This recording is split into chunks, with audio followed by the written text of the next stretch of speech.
Canada's leaders have a problem.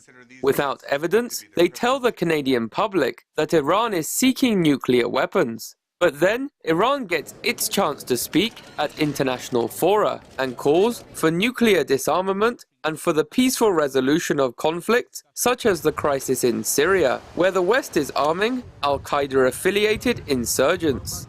It is not surprising, therefore, that Canada is now boycotting UN initiatives in which Iran plays a prominent role, such as the Conference on Disarmament, which Canada's Foreign Minister announced this week Ottawa would be boycotting, explicitly because it is Iran's turn to chair the conference.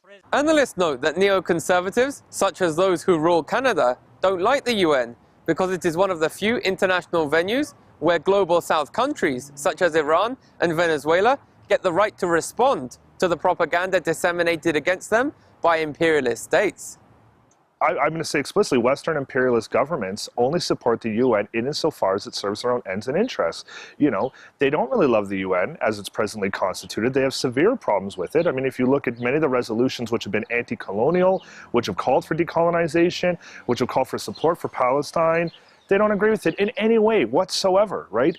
Critics say that the pro-Zionist group, UN Watch, is pushing the Harper government to disengage from the UN and embrace Western exceptionalism. I would agree with this, that the UN perhaps has outlived its usefulness, and perhaps we should have a new group, an alliance of democracies, where we don't have to give the Hugo Chavez's and the Castros a vote. We can just do business with like-minded democracies. Does it make sense to pull out of these rotten Frankenstein monsters like the Human Rights Commission and move into a place where everyone shares common values?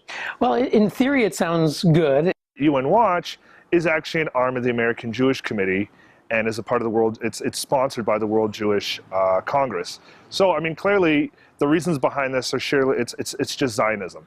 Zionists are calling for this boycott, and those that support Zionism are now supporting this boycott, namely the Harper government and the United States government.